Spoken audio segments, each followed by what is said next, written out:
Hello, Unity of Springfield. I am Aliza Bloom Robinson, your transitional consultant, coming to you today with a talk on divine paradoxes. Divine paradoxes, as in the quantum realm and unity principles. One of my favorite all-time topics. So let's see what we have to do today. I'm going to start out with a couple definitions. What is paradox? What is paradox? Well, the first one, I can tell you what a paradox is. It's two ducks sitting side by side on the lake. I know, I'm sorry. The other thing that's a paradox is Swiss cheese. Swiss cheese has lots of holes in it. The more holes you have, the less cheese you have. The more cheese you have, the more holes you have. Thus, the more cheese you have, the less cheese you have. Wait, what? That's a paradox. The paradox is two equally true appearing ideas that also appear to contradict. But when laid out and looked at from a higher perspective, they work. So this talk is loosely based on one of my books called The Paradox of Awakening, Finding Peace in a World of Chaos. We do have it in your bookstore, and it's a great book, if I do say so myself. It goes through a lot of the different paradoxes, spiritual paradoxes, and some of those I'm going to sort of kind of mention today, but just by saying one paradox is you have to do it alone, you can't do it alone. One paradox is awakening is a destination and a journey, those types of things, where both are true. So a paradox is true because we operate in different levels of consciousness. There are different realms of consciousness, different dimensions even of consciousness. And as we evolve to higher consciousnesses, then we can see the paradox. But at first glance, they're impossible to be together. So when we practice conscious evolution, some of the frameworks that we can use, some people are aware of spiral dynamics. That's a great map of the evolution of human consciousness. We can actually use scripture as a map to the evolution of human consciousness in relationship to God, Source, Spirit. I talk a lot about new humanity. I've been using that phrase and that awareness for, I don't know, 2-3 years, maybe more. And new humanity is operating in the world from a different consciousness. So when we talk about the paradox, another definition, this one's right inside my book here. The definition of paradox, according to me, is a seemingly absurd or self-contradictory statement or proposition that when investigated or explained may prove to be well-founded or true. We like that true, don't we? We like to know what we want to know. The very first lesson on quantum physics. Well, let me say this with a caveat. I am not a scientist. I am a spiritual nerd. I'm a woo-woo girl, if you will. I love science, but when I talk about quantum physics, just please know that I'm not talking about it so much from a scientific background. I've given talks about quantum a lot in the last even 10 years, even before I knew what the word really meant. And I've had people come up a couple of times and say, well, I'm a quantum physicist, and you don't have that exactly right. So just know that it's not exactly right, but in the use of paradox, in the use of analogy, in the use of parables, I'm simplifying it for our use. So the first lesson in quantum physics is that the world is participatory. That means as you observe it, it is created, basically. It is responding to what's being observed. That was the first, when the whole scientific realm of the quantum was being developed, was being discovered, I think is a better word. The second is that the universe behaves paradoxically. Unfortunately, our minds as humanity are not that comfortable with the paradoxical because we're not comfortable with the ambiguity. We're not comfortable in the gap, in the unknown. Now, we are because we're leaning into the unknown. We're leaning into the gap of our transition. We're leaning into becoming comfortable in the not knowing. However, as humanity, we too often settle for win-lose rather than look for win-win. We're too often settle for a resolution that is more like a quick fix to resolve our anxiety. It's brain science, it's brain chemistry actually that causes us to do that. But when we lean into an idea, a possibility that the paradoxical is actually very rich. It's a rich place to be because it's always going to be helping you to see beyond, helping you to see that which is different than what you've known up until now. So as a transitional consultant, you've heard me say this, right? I love transition because I love the unknown. That wasn't always true. When I first started ministry and before in the first few years, I did not like that place. It made me uncomfortable. I wanted to know. I wanted to have it figured out. But as I did my own spiritual work and as I began to spend more time in the unknown, or the gap, as I like to call it, what I discovered is that it is so rich with possibilities. Like the power of not knowing opens me to infinite possibilities and unlimited potential. And how cool is that, right? So I started to play with the idea of quantum in defining it. And these words I'm going to give you are not necessarily definitions so much as similes, maybe, if that's the right word. So the quantum is the same place, in my experience, as the kingdom of heaven that Jesus talked about, as Charles Fillmore talked about going to headquarters. It's the point of stillness. It's the void that Joe Dispenza talks about. It is the universal source of all that is. So the simplest version of the quantum is that there is two parts to it. There is the particle, which is the material realm, the experience on the planet. And there is the wave. And so in the wave, it's like universal mind. It's like infinite possibilities. It's divine mind. It's the void. It's all of that. And what we focus on, what we observe, becomes the particle, or the experience, or the manifestation of the quantum. So then I started playing a few years ago with the idea of, well, what if we took our unity principles and laid them out on the quantum field, or we took the quantum field and laid it out on the unity principles? So that's what we're doing today. I hope it's a lot of fun. It's always a lot of fun for me too. Tesla, one of my favorite people to quote right now, is, if you want to understand the universe, begin to understand energy, vibration, and frequency. That's so yummy. We'll hear about that more in a moment. So our first principle, do you know our 5 principles? The first one, we're going to do all 5 of them today. The first one is there's one power. There's one presence and one power active in the universe. We call it God. We also call it source, quantum, universe, infinite, creation, all of those things. And it is good and always good. There is but one power. In the quantum, there is but one field of all the waves of possibility. Do you feel how that's the same like divine mind, right?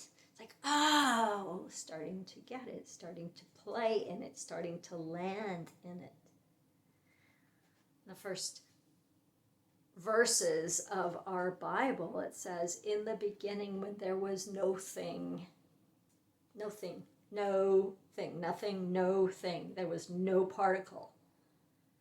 Out of the great void, the quantum, came an impulse that was so great that some things said, let there be light, and there was light. So out of the wave of the infinite came an impulse so great that it created a particle called light. That's how we're going to begin our exploration of the 5 principles today. The wave, again, is the infinite. All that is, the particle is the manifestation, right? So then it went on to create the earth, the planets, the water, the land, the birds, the fish, the plants, the animals, and eventually humankind. All of it. And it is good. All of it. And it is good. Okay, principle number 2. Second principle is that we all, every human being on the planet, has the potential of the Christ, has that Christ potential within us. It's as if the acorn has the potential of the oak tree. Not every acorn becomes an oak tree. Not every human being awakens to the full embodiment of the Christ presence, the Christ essence, but we all have that potential. In that, no two people are exactly alike, and all of humanity, which means every single person is created in the image and likeness of God, Source, Spirit. We have it backwards. We create God in our image, and it doesn't work. So just pivot that around and go, oh, wait a minute. Oh, wait a minute. Oh, wait a minute. How do I have it? Einstein, another one of my favorite people to quote these days, said, we are slowed down sound and light waves. The quantum. A walking bundle of frequencies tuned into the cosmos. Whew, isn't that exciting? We are souls dressed up in sacred biochemical garments, and our bodies are the instruments through which our souls play their music. I love that so much. And Hafiz, a great poet, said, I wish I could show you the astonishing light of your own being. You are an astonishing light. And our work, as we are ever evolving, ever awakening, is to let that light out. We'll come back to light in a few minutes. Principle number 3, as Charles Fillmore and Myrtle Fillmore, our co-founders, as the Unity movement has developed it, is called the law of mind action.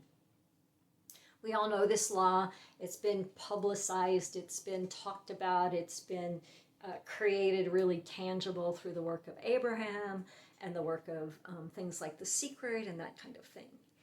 But the law of mind action actually is being transcended, paradoxically, to the law of vibration, like what's behind, underneath, over and above the law of mind action, and that's the law of vibration. We are vibrational beings, and that which we vibrate, which means how our energy is, determines what we experience on the planet. So do you see how that just kind of takes our unity principle and goes poof? And it gives us so much more potential. It is really, really hard to change our thinking from the level that we thought. Einstein says you cannot solve the problems, any problems, at the same level that they created it.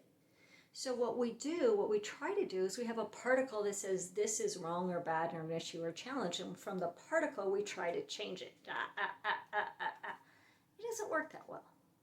But as soon as we lift the particle by acknowledging it, it's like, oh, I have this issue, and I lift it, and it comes into the infinite wave, it becomes a wave again, then I can transcend any issue by grabbing onto an infinite possibility, one of infinite numbers, and drawing it forth back down into the particle.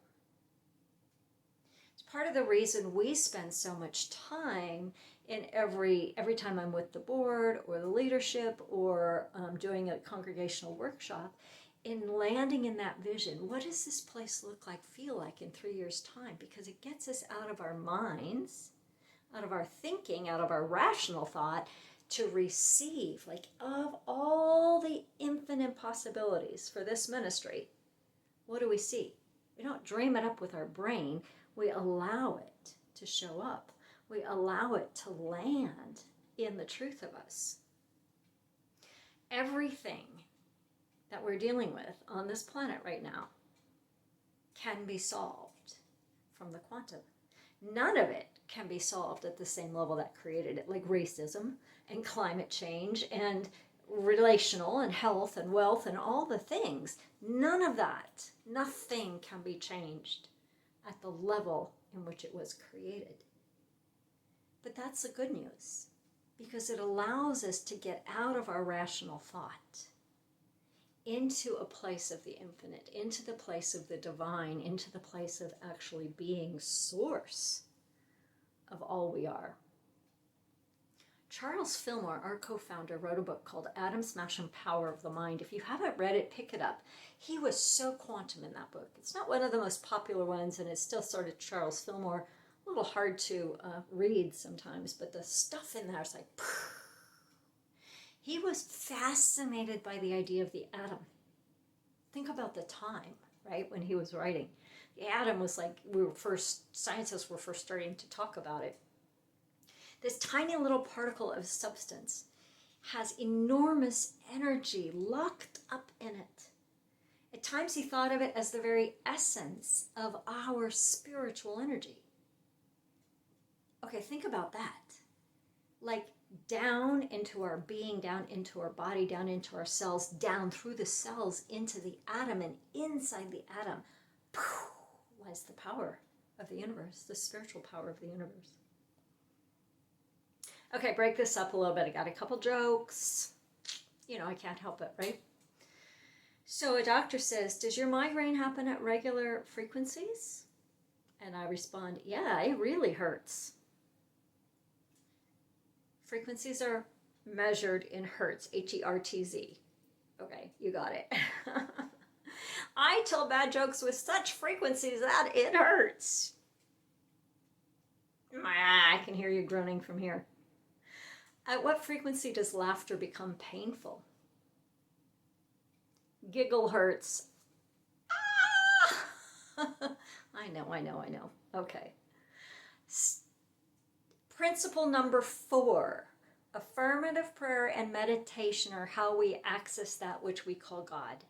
It's how we connect directly to God. We don't need anything outside of us. We have direct connect. We are directly hardwired into spirit, source, creation, the universe. Charles Fillmore goes to headquarters, right? Another term for the quantum. Myrtle discovered she was greater than her experience. A quantum experience. And then she began to take the steps that she completely healed herself of a terminal illness and went on to live 40 some more years, right? When we get out of our minds, when we get out of the loopy mind that is the rational thought that is based in the subconscious, we can access the wave. We let go, we dissolve the particle and become the wave. Again, that's why so often we just pivot and line up, pivot and line up. When we get out of our own way, we come into coherence. So Charles said this about true prayer. True prayer brings about an exalted radiation of energy, and when it is accompanied by faith, judgment, and love, the word of truth bursts forth in a stream of light that, when held in mind, illumines, uplifts, and glorifies. When I found that quote inside this book, Atom Smashing Power of the World of the Mind, I went, Charles knew this stuff. He knew it. We just didn't have language for it, right? There wasn't quantum science yet. There wasn't even emotional science yet, but he knew it. He was so far advanced for his time. I just could love to know where he would be on these days. So when we do that, we get into coherence, we get into resonance, we align with that which is possible. And again, that's why so often we're lining up, we're bringing our awareness together and up, lining up with a different possibility. Getting into coherence allows us to be in non-resistance. And when we're in non-resistance and we're lined up in coherence and resonance, then everything else can sort itself out. Rumi said, try not to resist the changes that come your way. Instead, let life live through you. And do not worry that your life is turning upside down. How do you know that the side you're used to is better than the side to come? I love that. Again, it's non-resistance. It's about that light. It's about being who you're here to be. It's about tapping into the source, the quantum of who you be. And when we sit in the silence, prayer meditation, when we sit in the silence with this intention, we disengage from the monkey mind, the rational mind. It still might be running over here. That's fine. Just ignore it. Just pay it no mind. And land and be lifted into a new possibility. Joe Dispenza said, if you want something different than what you have to be different first. You have to be different vibrationally. You have to align with that which you desire. We so often focus on what we don't want. We have to just stop it. But not make it bad or be guilty about it. Just line up with what you do want. And principle number 5. Practice, practice, practice. I have a friend of mine from Dallas who just got to sing in Carnegie Hall. And one of our favorite lines is, how do you get to Carnegie Hall, right? Practice, practice, practice. But this woman, her name is Denise Lee, and she's in the Dallas area. She's a musician. She's phenomenal. And she got a call out of the universe, completely surprised, right? Like unexpected, unsought after, to sing at Carnegie Hall with this group of musicians. And she documented it all on Facebook. She's like, oh my God, I didn't even know I had this dream. I'm like, of course you knew you had this dream. You did have this dream. But the way it came about, she didn't force it. She allowed it. She was lined up with the truth of herself. She was practicing her spiritual principles always and forever. And then when the opportunity came, it landed right in her lap. When we practice these principles, not from our minds, but when we integrate them, when we embody them, when we become them, everything changes. Everything changes. We are ever evolving into oneness, but oneness then becomes the start point. Oneness then becomes the foundation for moving beyond and into allness. Feel the difference. We strive for oneness, but once we land there, come into alignment with it, then what is discovered is this sense of allness. Can you feel how that feels so different? We are so much more than we can ever even begin to imagine. Our work is to get out of our own way. When we leap out of the known into the unknown, we've accessed the quantum. When we've accessed the quantum, anything, all things are possible. Jesus said, all things are possible with those who love God. I would say all things are possible with those who touch the quantum. We are here to ever evolve into that Christed part of ourselves. We are ever evolving to become our biggest, boldest, most brilliant becomingness. We are ever evolving into our divine potential, which is miraculous outcomes. And Unity of Springfield knows that through our joyous excitement, activity, I forgot the words, warm, unified movement. All of it is part of our ever-evolving boldness. So are you willing? Are you willing to let go of what you know in order to become? Are you willing to let go of the places that limit us together in order to become? Are you willing to be the source and consciously co-create the new world. It's time. Will you join me? Let's take these thoughts into a time of meditation. Close your eyes. Take a deep breath in.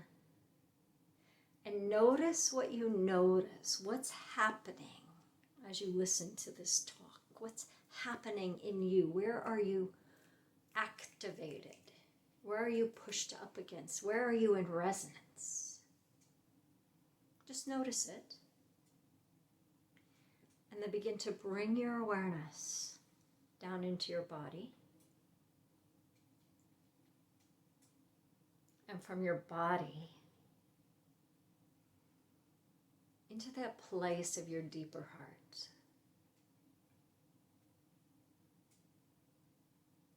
And when you touch that place of the deeper heart, you have touched the headquarters, you have touched the quantum. It is actually a portal into the fullness of your being, into your potentiality. So as you land in this place today, even if you've never been here before, just land there and feel what's possible. Find yourself right now in this moment in a deep inner cave of your own being. It's dark, it's not scary, but it's dark. It's the actual void of the quantum.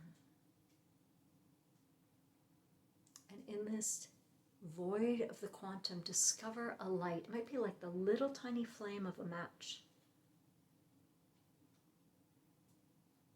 And as you put your focus on that flame, it grows.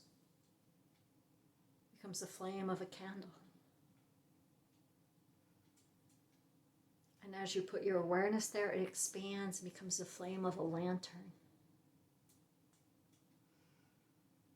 And as you put your awareness there, you discover that that flame of light is you. And that you are in it, and it is in you. And we're going to turn that light up to where it's not only within you, but you are in the very center of that light. It expands beyond your body. It expands into the room you're in. Feel how your light merges with the lights of everybody else. And that exponentially brightens our light.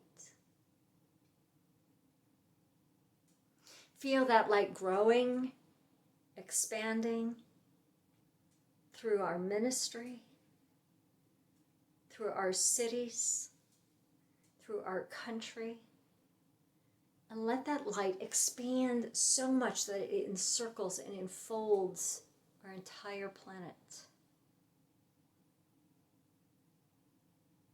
It is now as if our whole globe is in the center of this light. This light that was our very first particle. This light was the very first creation. You are light. You are source. You are infinite.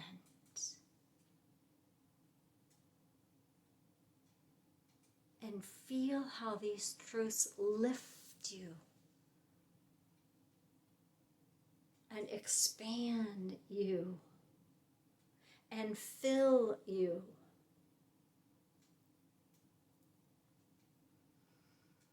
And feel how this opens you to a new possibility of living, of being.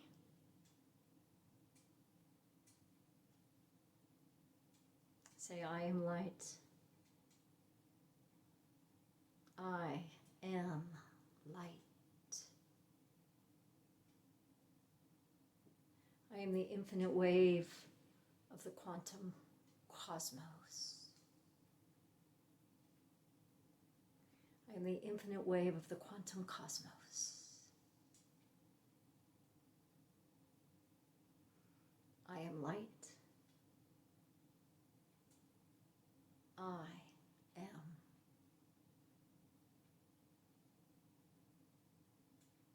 Notice what you notice as you're lining up, coming into coherence and resonance and alignment with this truth, which is greater than any other truth you've yet experienced. Let it lift you, open you, heal you, prosper you, connect you. Say to yourself, we are light.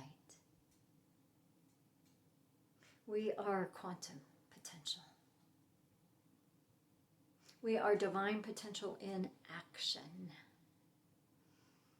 We know this through our joyous excitement and warm, unified movement. We are. I am.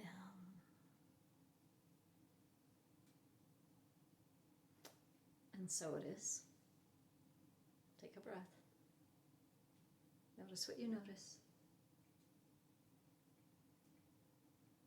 And so we let it be. Amen and amen. God bless you. See you soon.